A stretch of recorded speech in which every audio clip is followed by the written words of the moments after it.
ಏನೂ ಇಲ್ಲ ಅಂತಿದ್ದೀರಾ, ಆದರೆ ಇಷ್ಟೊಂದು ಡಲ್ ಆಗಿದ್ದೀರಾ. ನನ್ನ ಹತ್ರ ಹೇಳಿ ಅಕ್ಕ, ಏನಾದರೂ ಸಮಸ್ಯೆನಾ? ಜೀವನದಲ್ಲಿ ಎಲ್ಲರಿಗೂ ಅಲ್ಲೋ ಇಲ್ಲೋ ಒಂದು ಸಮಸ್ಯೆ ಇದ್ದೇ ಇರುತ್ತೆ. ಆದರೆ ನಂದು ಮಾತ್ರ ಜೀವನ ಪೂರ್ತಿ ಸಮಸ್ಯೆನೇ ಆಗೋಗಿದೆ. ಅಕ್ಕ, ಹೌದು ಸಪ್ತಮಿ, ನಾನು ಯಾಕಾದರೂ ಜಿಪ್ನನ್ ಮದುವೆ ಆದ್ನೋ ಅನ್ನಿಸ್ತಿದೆ. ಹಣ ಕಾಸು ದುಡ್ಡು ಅಂತ ಬೆಲೆ ಕೊಡೋರ ಹತ್ರ ನಮ್ಗೆಲ್ ಬೆಲೆ ಇದೆ ಹೇಳು? ನನ್ನ ಜೀವನನೇ ಇಷ್ಟು ಅಂತ ಕಣ್ಣು ಮುಚ್ಕೊಂಡು ಸಂಸಾರ ಮಾಡ್ಬೋದು. ಆದ್ರೆ ಈ ಮಕ್ಕಳೇನ್ ದ್ರೋಹ ಮಾಡಿದಾವೆ? ನಮ್ಮ ಯಜಮಾನ್ರು ಮಾಡಿರೋ ತಪ್ಪಿಗೆ ಈ ಮಕ್ಕಳು ನರ್ಕ ಅನುಭವಿಸ್ತಿದ್ದಾವೆ. ನನಗೆ ದಿನ ಕಣ್ಣೀರು ಹಾಕಿ ಹಾಕಿ ಕಣ್ಣೀರೇ ಬತ್ತೋಗಿದೆ ಸಪ್ತಮಿ. ಇವಳಿದಾಳಲ್ಲ, ಇವಳು ನನ್ನ ಮೊದಲನೇ ಮಗಳು. ಸ್ಕೂಲ್ಗೆ ಹೋಗ್ತಿದ್ದಾಳೆ. ಇಲ್ಲಿಂದ ಸ್ಕೂಲ್ಗೆ 2-3 ಕಿಲೋಮೀಟರ್ ಆಗುತ್ತೆ. ಇವಳನ್ನ ಸ್ಕೂಲ್ ಬಸ್ಸಲ್ಲಿ ಕಳ್ಸೋಣ ಅಂದರೆ ನಮ್ಮ ಮನೆಯವರು ದುಡ್ಡಿನ ಮುಖ ನೋಡ್ತಿದ್ದಾರೆ. ಸ್ಕೂಲ್ ಬಸ್ಸಲ್ಲಿ ಕಳ್ಸಿದ್ರೆ 10,000 ಖರ್ಚಾಗುತ್ತೆ, ನೀನೇ ನಡೆಸ್ಕೊಂಡು ಕರ್ಕೊಂಡು ಹೋಗು ಅಂತ ಹಿಂಸೆ ಕೊಡ್ತಿದ್ದಾರೆ. ದಿನ ಹೋಗ್ತಾ ಬರ್ತಾ 4-5 ಕಿಲೋಮೀಟರ್ ನಡೆಸ್ಕೊಂಡೇ ಕರ್ಕೊಂಬರ್ಬೇಕು. ನಮ್ಮ ಯಜಮಾನ್ರು ನನ್ನ ಮಾತೆ ಕೇಳಲ್ಲಮ್ಮ. ದುಡ್ಡೇ ದೇವರು ಅಂತ ಹೇಳ್ತಾರೆ. ಪ್ರತಿ ಪೈಸೆಗೂ ಲೆಕ್ಕ ಇಡ್ತಾರೆ. ಒಂದೊಂದು ರೂಪಾಯಿಗೂ ಜಿಪ್ಪಣ ತರ ತೋರ್ಸಿದ್ರೆ ಜೀವನ ಹೆಂಗ್ ಮಾಡೋಕ್ಕಾಗುತ್ತೆ ಹೇಳು?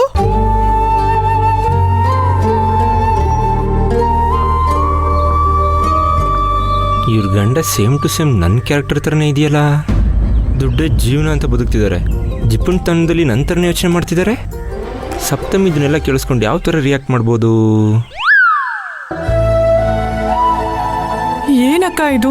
ಮಗು ಓದೋ ವಿಷಯದಲ್ಲೆಲ್ಲ ಲೆಕ್ಕ ಇಟ್ರೆ ಆ ಮಗು ಹೇಗೆ ಓದ್ತಾಳೆ? ಸಮಾಜನ ಹೇಗೆ ಫೇಸ್ ಮಾಡ್ತಾಳೆ? ಸಪ್ತಮಿ ಬರೀ ಓದೋ ವಿಷಯ ಅಲ್ಲಮ್ಮ, ಉಡೋದ್ರಲ್ಲೂ ತಿನ್ನೋದ್ರಲ್ಲೂ ಲೆಕ್ಕ ಇಡ್ತಾರಮ್ಮ. ಏನಕ್ಕ ನೀವು ಹೇಳ್ತಿರೋದು?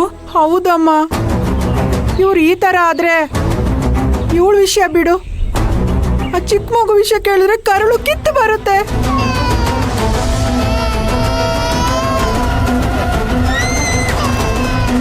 ಈ ಮಗು ಹಾಲು ಕುಡಿಯೋದ್ರಲ್ಲೂ ತಾರತಮ್ಯ ಮಾಡ್ತಾರೆ. ಈ ಮಗುಗೆ ತಿಂಗಳಿಗೆ 3-4 ಡಬ್ಬ ಹಾಲಿನ ಪೌಡರ್ ಬೇಕು. ಈ ಮಗು ಅಷ್ಟೊಂದು ಹಾಲು ಕುಡಿಯುತ್ತಾ ಅಂತ ಅದನ್ನು ಲೆಕ್ಕ ಹಾಕ್ತಾರೆ. 3-4 ಡಬ್ಬಿ ಹಾಲಿನ ಪೌಡರ್ ಬೇಡ, ಬರೀ 2 ಸಾಕು ಅಂತ ಹೇಳ್ತಿರ್ತಾರಮ್ಮ. ಆ ಮಗು ಹಸಿವು ಅಂತ ಯಾವಾಗ್ಲೂ ಅಳ್ತಿರುತ್ತೆ. ಈಗ್ಲೂ ನೋಡು ಹೇಗೆ ಅಳ್ತಿದೆ. ಆ ಮಗು ಅಳೋದನ್ನ ನೋಡಿದ್ರೆ ಹಾಲಿನ ಬದಲು ನೀರು ಕುಡಿಸು ಅಂತ ಹೇಳ್ತಾರೆ.